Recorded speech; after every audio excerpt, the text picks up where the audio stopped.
Para seguir alabando el nombre de nuestro Dios, queremos entonar un canto de alabanza a su nombre. Esperamos que Él lo reciba, ya que se lo damos de todo nuestro corazón.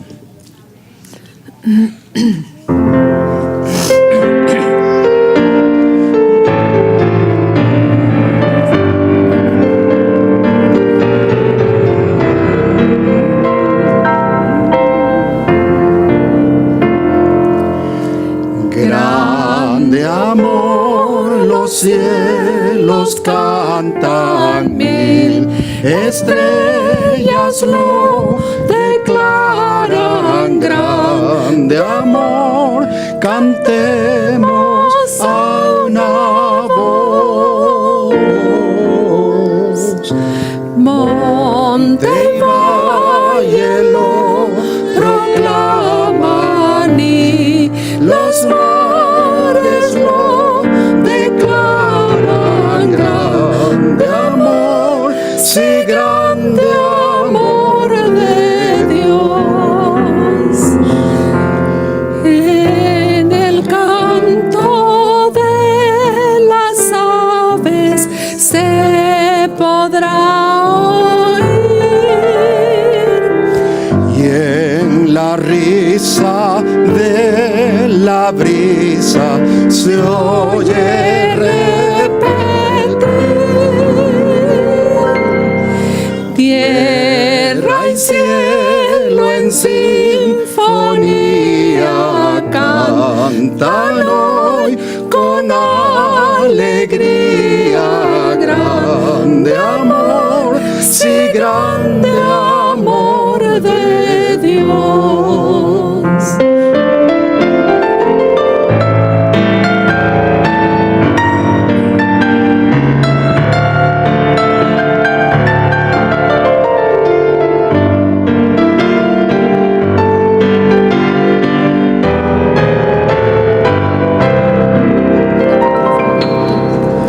Grande amor te has revelado, Dios, en Cristo humanado. Grande amor, cantemos a una voz. Al mortal en su pecado, por tu gracia has perdonado. Grande amor, sí, grande amor de Dios. Con la creación en tono himno del amor, melodía de alegría elevo al Salvador. Tierra y cielo en sinfonía cantan hoy con alegría. Grande amor, sí, grande amor de Dios.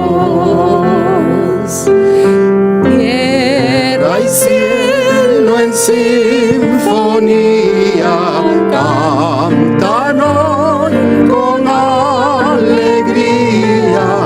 Grande amor, sí, grande amor de Dios. Amén.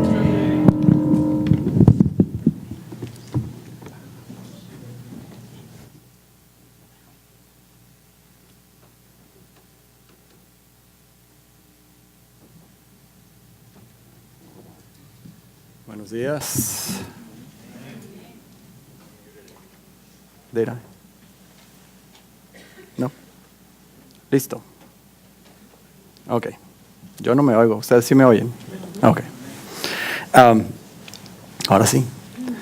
En su libro, Estos le miraron morir, Leslie Hardinge hace una recopilación de los diferentes personajes que estuvieron cerca de Jesús en sus últimos momentos antes de morir. Voy a compartir la historia de algunos de estos personajes con ustedes hoy. Los que voy a compartir con ustedes son tomados de ese libro. Estos le miraron morir, los 4 evangelios: Mateo, Marcos, Lucas, Juan, el libro Primeros Escritos y también El deseado de todas las gentes de Elena de White. Para hacer un preámbulo a la historia de estos personajes, voy a invitarles a que busquen en sus Biblias en el libro de Marcos. Marcos capítulo 15. Me gusta cómo escribe Marcos. Los 4 evangelios narran los últimos momentos de la crucifixión de Jesús, pero Marcos lo hace de una manera rápida y menciona a los 3 personajes de los que vamos a hablar en esta mañana. Así que si buscan todos en sus Biblias o en su teléfono, en su aparato electrónico, busque. Es importante que lea la palabra de Dios conmigo. Sígame en sus Biblias digitales o escritas. Marcos capítulo 15, vamos a empezar con el versículo número 12. Marcos 15, versículo 12. Le pregunté a una persona, ¿tú sabes quién fue Rufo? Y rápidamente, sin dudar, me dijo, fue el hermano de Rafa. No. Fue hermano de alguien más, pero no de Rafa. Vamos a leer la palabra de Dios entonces. Dice versículo 12, Marcos 15. Respondiendo Pilato les dijo otra vez: ¿qué pues queréis que haga del que llamáis rey de los judíos?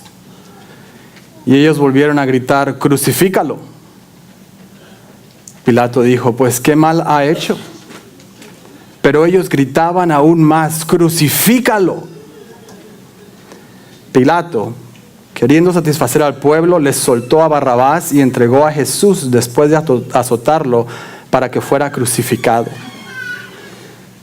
Entonces los soldados lo llevaron dentro del atrio, esto es, al pretorio, y se reunieron a toda la compañía. Lo vistieron de púrpura, le pusieron una corona tejida de espinas y comenzaron a saludarlo: ¡salve, rey de los judíos! Le golpeaban la cabeza con una caña, lo escupían y, puestos de rodillas, le hacían reverencias. Después de haberse burlado de él, le quitaron la púrpura, le pusieron sus propios vestidos y lo sacaron para crucificarlo. Versículo 21, obligaron a uno que pasaba, Simón de Cirene, padre de Alejandro y de Rufo, que venía del campo, a que le llevara la cruz. Y lo llevaron a un lugar llamado Gólgota, que significa lugar de la calavera. Le dieron a beber vino mezclado con mirra, pero él no lo tomó. Cuando lo crucificaron, repartieron entre sí sus vestidos, echando suertes sobre ellos para ver qué se llevaría cada uno. En la hora tercera, cuando lo crucificaron, el título escrito que señalaba la causa de su condena era: el Rey de los Judíos. Crucificaron también con él a 2 ladrones, uno a su derecha y el otro a su izquierda. Así se cumplió la escritura que dice: y fue contado con los pecadores. Los que pasaban lo insultaban, meneando la cabeza y diciendo: va, tú que derribarías el templo de Dios y en 3 días lo reedificarías, sálvate a ti mismo y desciende de la cruz. De esta manera también los principales sacerdotes, burlándose, se decían unos a otros con los escribas: a otro salvó, pero a sí mismo no se puede salvar. El Cristo, Rey de Israel, que descienda ahora de la cruz para que veamos y creamos. También los que estaban crucificados con él lo insultaban. Cuando vino la hora sexta, hubo tinieblas sobre toda la tierra hasta la hora novena. Y a la hora novena Jesús clamó a gran voz diciendo: Eloi, Eloi, lama sabactani, que significa: Dios mío, ¿por qué me has desamparado? Algunos de los que estaban allí decían al oírlo: mirad, llama a Elías. Corrió uno y empapando una esponja en vinagre, la puso en una caña y le dio a beber, diciendo: dejad, veamos si viene Elías a bajarlo. Pero Jesús, lanzando un fuerte grito, expiró. Entonces el velo del templo se rasgó en dos, de arriba a abajo. Y el centurión que estaba frente a él, viendo que después de clamar había expirado, así dijo: verdaderamente este hombre era hijo de Dios. Vamos a inclinar nuestros rostros para orar. Amate Padre, Señor, al abrir tu palabra hoy escuchamos de los últimos momentos de la vida de Jesús. Qué grande amor, Señor, cuán grande sacrificio por nosotros. Y al levantar a Jesús en la cruz hoy, Señor, y al contemplarlo ahí crucificado por mis pecados, que podamos ser atraídos por tan grande amor. En el nombre de Jesús. Amén. Ahí estaba Jesús, golpeado, lacerado, de pie frente al gobernador romano.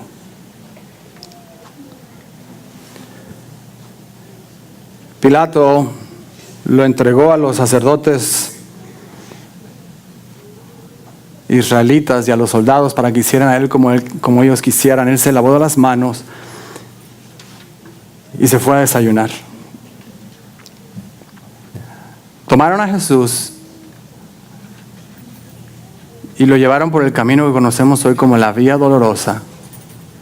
Y lo hicieron cargar el madero, la cruz en la que lo habían de crucificar allá en el lugar de la calavera. Cansado, no había dormido toda la noche, sin comer, golpeado, azotado, maltratado. El Señor Jesús caminó como pudo llevando la cruz. Llegó un momento en que tambaleándose se cayó al suelo. Los soldados, tratando de ayudarle, le echaron agua. Se levantó el Señor Jesús una vez más y dio un par de pasos y volvió a caer de nuevo.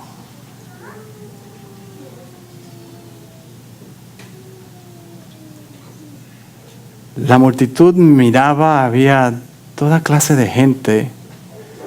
Entre ellos había un hombre de nombre Simón. Venía entrando a la ciudad de Jerusalén casualmente en ese momento, cuando vio el alboroto y se acercó a ver qué había. Y cuando vio al Señor Jesús, su corazón fue conmovido.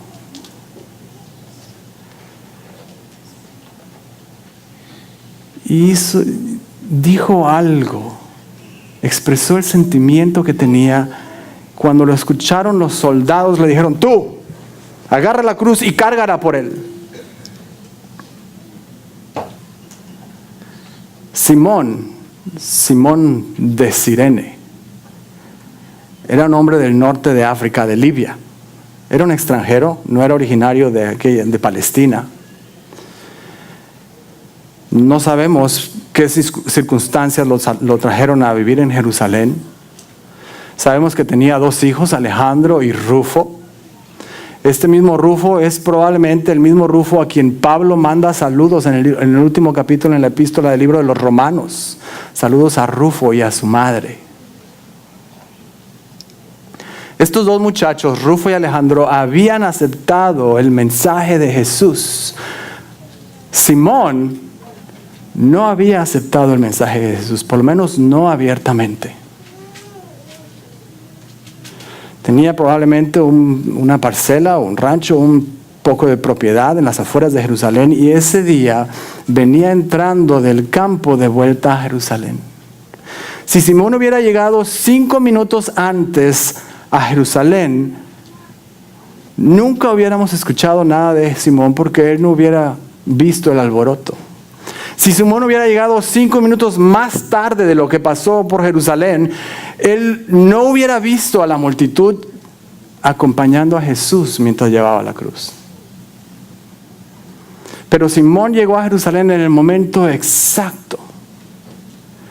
Y atraído por la multitud, por el escándalo, por los gritos, se acercó a ver qué estaba pasando. Y habían hombres gritando injurios, maldiciendo a Jesús, burlándose de él. Los soldados decían: abran paso a Jesús, el rey de los judíos. Y al verlo moreteado, sangrando, fue conmovido. Y dijo algo al respecto: pobre hombre, ayúdelo. No sé qué palabras ha dicho, pero al escucharlo los romanos lo jalaron. Y me pregunto yo, quizás Simón habrá dicho: mejor no hubiera dicho nada, me hubiera quedado callado. Habrá dicho los de la multitud quizás: ándale para que sigas hablando. El asunto es que los soldados agarraron a Simón y dijeron: carga tú la cruz. Y sobre sus hombros Simón se echó a la cruz. Entre las burlas de la multitud y de la gente, pero volteó a un lado y caminando o tambaleándose junto a él, avanzaba Jesús con el rostro ensangrentado, con una corona de espinas en su cabeza. Simón no había pedido cargar la cruz, no se voluntarió para cargar la cruz. A Simón lo obligaron a cargar la cruz.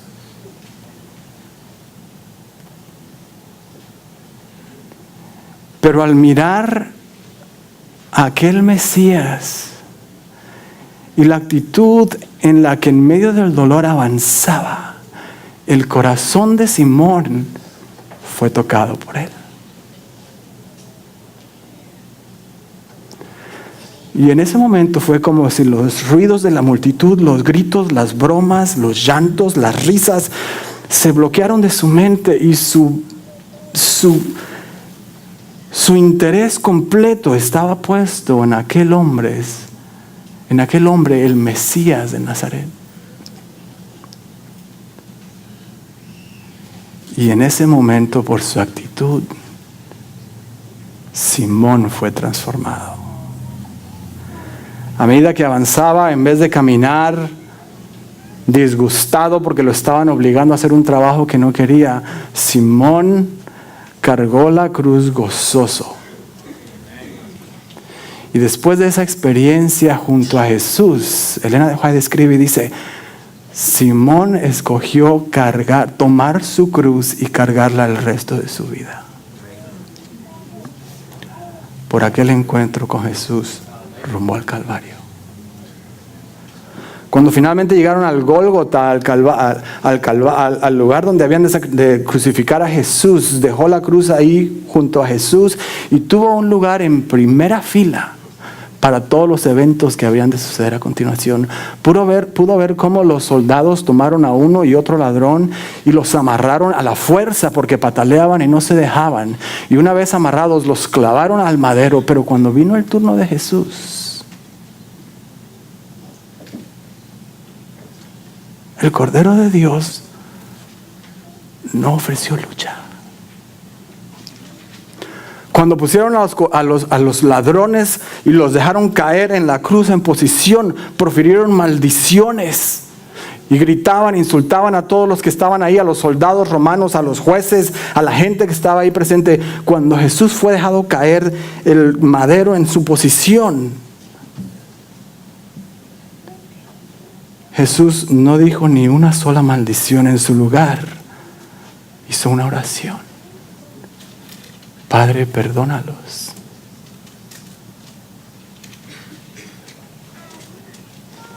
El corazón de Simón fue transformado al ver a Jesús levantado en una cruz. Quizás a ti te ha tocado cargar una cruz que no quisieras llevar. Quizás a más de uno aquí nos ha tocado cargar una cruz de hacer cosas buenas que no quisiéramos hacer, pero hay que hacer. Y cuando pensamos entre lo que queremos hacer y lo que tenemos que hacer, hay un gran abismo y hacemos las cosas quizás no porque queremos, sino porque tenemos que hacerlas. Porque hay que hacer lo bueno y no lo malo. ¿Cuáles son verdaderamente mis intenciones en las cosas que hago dentro y fuera de la iglesia? ¿Soy motivado porque tengo que hacer las cosas? Porque todo el mundo dice que hay que hacerlo. ¿Soy motivado a hacerlas al contemplar el maravilloso amor de Jesús?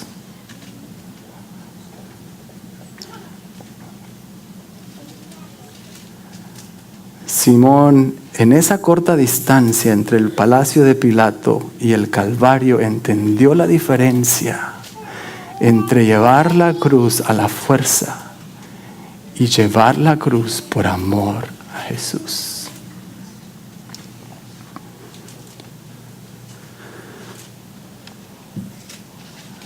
Hubo otro hombre también ahí. Era un ciudadano romano, experimentado. Estaba a cargo de las ejecuciones de los presos del gobierno romano. La tradición lo llama con nombre como Rugino o algo así. No sabemos su nombre. La Biblia lo menciona como el centurión romano. Él tenía bajo su cargo por lo menos 65 personas, quizás eran 100 personas, centurión. Y a él le fue comisionado esa mañana a encargarse de estos 3 presos que habrían de llevar al lugar donde los iban a crucificar. La pena máxima para los presos que no eran ciudadanos romanos.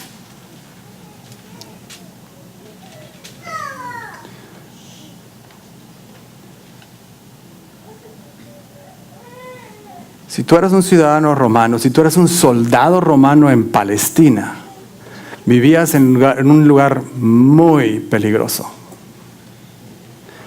Los israelitas eran famosos por su celo judío.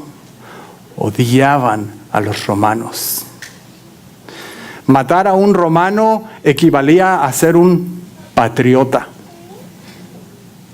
Así que un soldado romano estaba siempre a la expectativa, siempre alerta, siempre mirando a su alrededor. Vivían en tiempos peligrosos, en una tierra peligrosa, con gente peligrosa. Acostumbrado a hacer su trabajo, era rudo en su trato con los demás. Despiadado quizás, pero disciplinado. Todos los soldados romanos tenían una gran disciplina. Cuando les asignaron estos 3, probablemente el centurión romano asignó un grupo de personas, un grupo de soldados a cada uno de los prisioneros mientras avanzaban del lugar del palacio de Pilato hasta el lugar donde habían de crucificarlos al Gólgota. A medida que iban avanzando, tenía un grupo que iba abriendo paso entre la multitud que gritaban. Habían mujeres llorando, habían escribas y sacerdotes religiosos con miradas airadas, había gente curiosa, chismosos, había gente con un deseo malsano de ver a estos hombres maltratados y crucificados. Alerta, el centurión avanzaba mirando a todos lados, teniendo precaución de que nadie estuviera fuera del lugar, que no hubiera ningún hombre sospechoso, que nadie quisiera tratar en último momento de rescatar a uno de los presos. Cuando llegaron al Gólgota, los 2 ladrones habían venido renegando y luchando contra los soldados todo el camino. El soldado estaba acostumbrado a eso. Fácilmente los subyugaron entre varios, los pusieron en la cruz, pusieron los clavos, los levantaron en la cruz. Pero este Jesús, el Cristo, era diferente. Jesús no podía quitar, el soldado romano no podía quitar sus ojos de este hombre que, aunque se veía dolorido, tenía en su rostro cierta paz que no había visto jamás en ningún otro preso. Cuando lo iban a clavar a la cruz, el mismo Jesús puso su mano en el madero para que lo clavaran. Jamás visto. Cuando lo levantaron y dejaron caer en el agujero, aquel Jesús no profirió palabras, solamente dijo: perdónalo, Señor, porque no saben lo que hacen. No saben lo que hacen. El centurión sabía exactamente lo que estaba haciendo, o sabía lo que estaba haciendo. Él había sido dado instrucciones específicas, había llevado a más de un hombre a estos lugares para crucificarlo, sabía cómo hacerlo, lo hacían a la perfección, sin ninguna falla, sin ningún contratiempo. Era una rutina, como un reloj. ¿Sabía el soldado romano lo que estaba haciendo esta vez? Las palabras resonaron en su mente y seguía contemplando a Jesús allá en la cruz. No podía entenderlo, pero sentía algo que lo atraía hacia él. Nunca quizás había escuchado estas palabras de Jesús, el versículo de hoy: pero cuando yo fuere levantado de la tierra, a todos atraeré a mí mismo. Y eso era exactamente lo que el centurión romano estaba sintiendo, la atracción del amor de Jesús hacia él. Y no podía explicarlo, no podía entenderlo.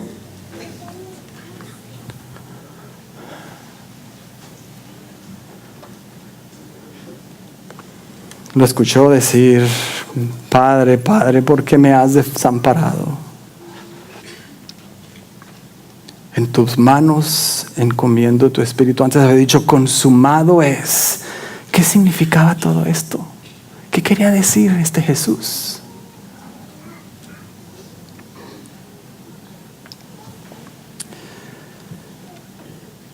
Finalmente, en los últimos momentos antes de morir, una oscuridad sobrevino sobre la tierra.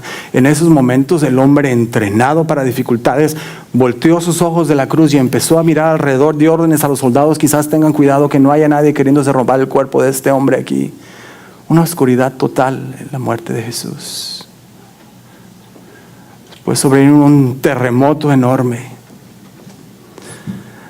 Al ver estos eventos, el soldado romano y las palabras de Jesús cuando había expirado, no pudo más que decir: ciertamente este hombre es el Hijo de Dios.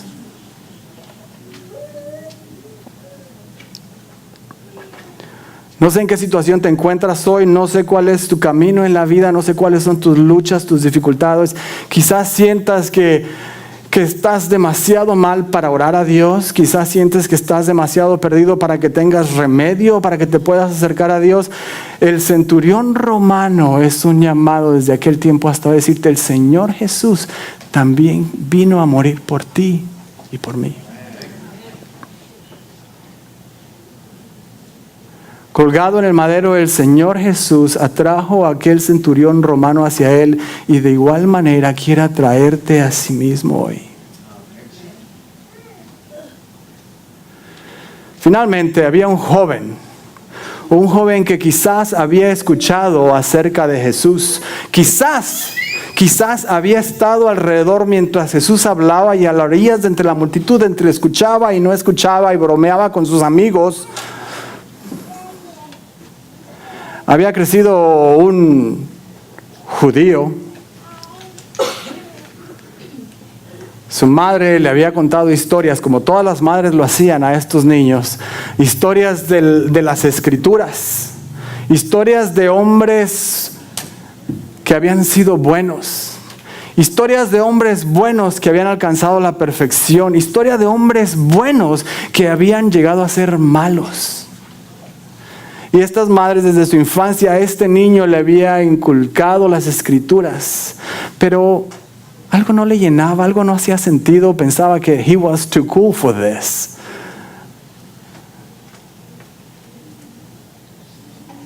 No le interesaban las cosas de Dios.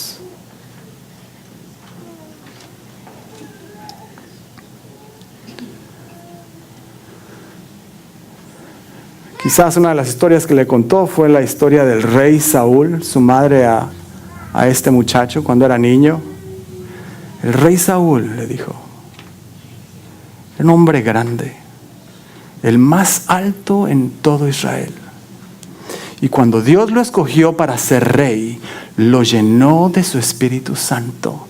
Lo llenó de tal manera que Saúl profetizó. Sus amigos al verlo profetizar hicieron bromas y dijeron, wow, Saúl es profeta. Jamás se hubieran imaginado que Saúl iba a ser un predicador. Saúl llegó a ser rey de Israel y el Espíritu de Dios se posó sobre él. Sin embargo, Saúl no tenía interés en orarle a Dios. No tenía interés en leer las escrituras de Dios. En realidad, Saúl no tenía respeto por los profetas de Dios, no tenía respeto por los sacerdotes de Dios. Saúl no tenía respeto por Dios y a pesar de todo esto, Dios le seguía bendiciendo. Hasta que llegó un momento en que Saúl estaba tan lejos de Dios que Dios se apartó completamente de él. Saúl se perdió. Escuchó también la historia del gran Sansón, el hombre más fuerte que jamás haya vivido. Sansón fue escogido desde antes de nacer por Dios. Y cuando estaba creciendo empezó a tener amigos, pero sus amigos, los amigos estos que sus papás querían con que ellos pasara el tiempo, que temían a Dios, eran muy santurrones, muy aburridos. Le interesaba más tener amistades con aquellos que no tenían temor de Dios. Parecía que se divertían más. Sansón tenía más interés en las cosas en el momento de ahora, no en el más allá, no en el futuro. ¿Cómo me puedo entretener hoy?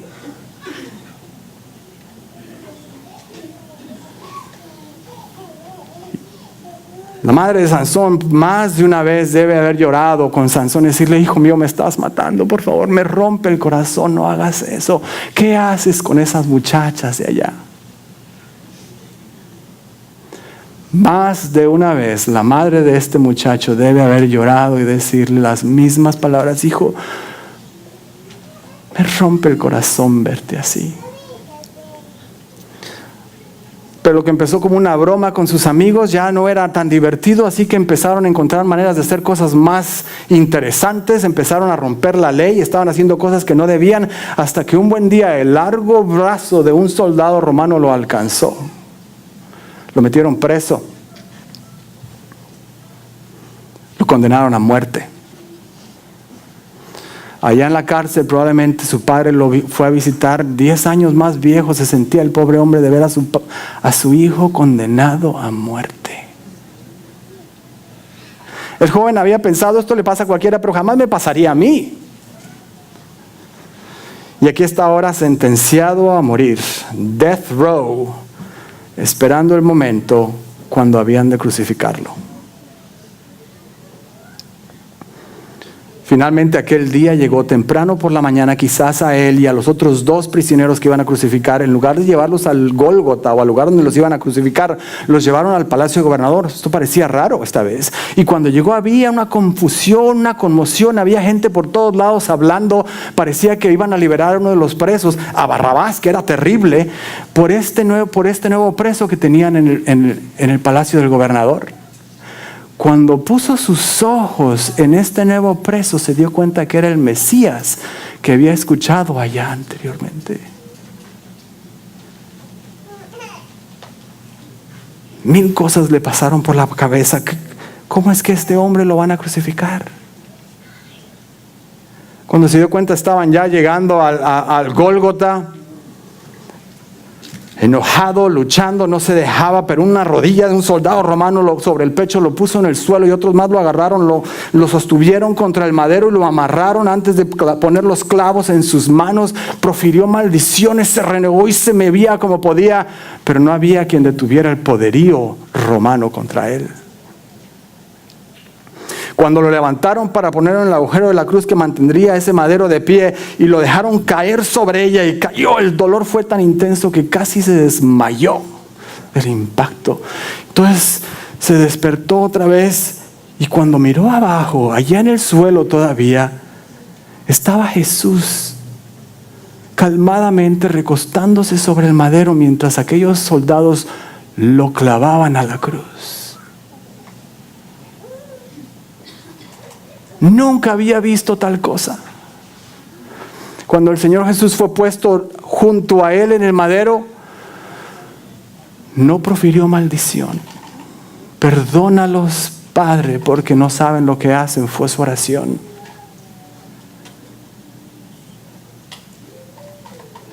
Y aquel hombre, al ver a Jesús,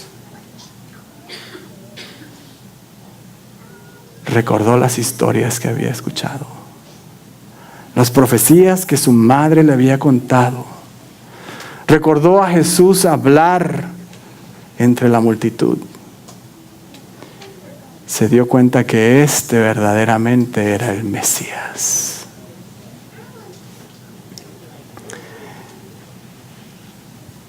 Y este hombre le dijo al otro que seguía profiriendo maldiciones al otro ladrón: ¿no te das cuenta que tú y yo merecemos estar aquí, pero este Jesús no ha hecho nada? Señor, le dijo, que pueda yo estar en tu reino. Ten misericordia de mí. Y el Señor Jesús, con ojos de amor, le miró y le dijo estas palabras memorables, si las encuentro.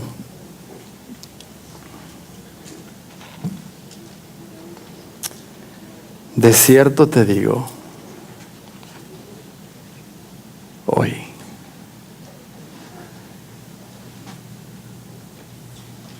no dijo mucho Jesús. Quizás podría haber dicho: de cierto te digo hoy. De cierto te digo hoy, mientras estoy casi muerto, cuando parece que mi reino ha sido deshecho en la ruina por los golpes del martillo mientras me crucifican, cuando he venido a mi propia nación y ellos me han rechazado, cuando he escogido a 12 apóstoles y uno me ha traicionado, uno me ha negado y 10 me abandonaron. Hoy afirmo con mi divina autoridad que mientras pareciera ser el fin, pero en realidad es el inicio, que por tu fe en mí estarás conmigo en el paraíso.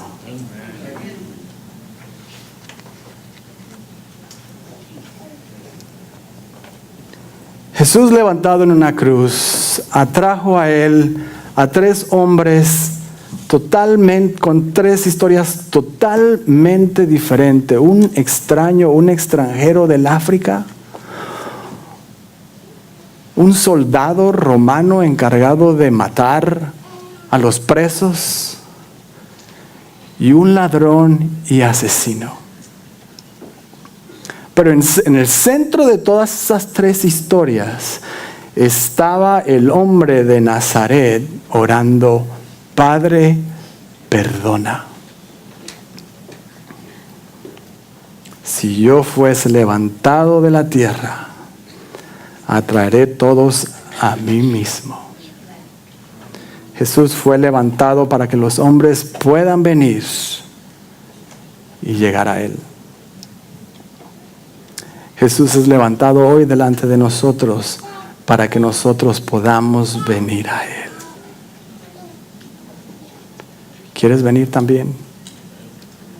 Es la oración de tu corazón: Señor, recuérdame.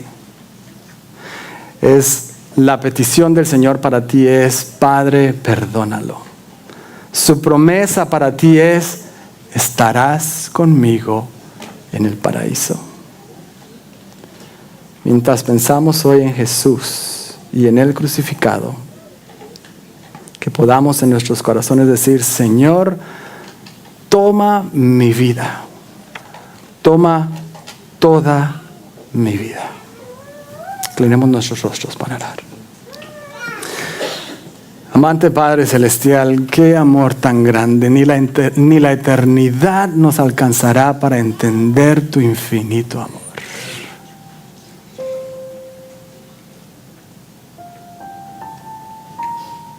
Al contemplar a tu Hijo Dios en la cruz, podemos vislumbrar, aunque sea un poco, de tu infinito amor. Señor, nuestro corazón es tocado por tu Santo Espíritu al ver tan grande amor. Tenemos luchas, dificultades, pruebas, malas decisiones, historias dolorosas o vergonzosas, Padre. Pero la invitación es para cada uno de tus hijos: ven a mí. Todos los que están trabajados y cargados, y yo les haré descansar. Gracias, Padre, por tu infinito amor, por tu Hijo amado, por su sacrificio en la cruz. Que al ir a nuestros hogares hoy, Señor, podamos seguir meditando en tan grande amor y decidir confiadamente a mantener nuestros ojos puestos en ti, Señor, el creador y el consumador de nuestra fe y de todas las cosas. Acompáñanos, te pedimos, Padre, en tu Hijo amado, Cristo Jesús. Amén.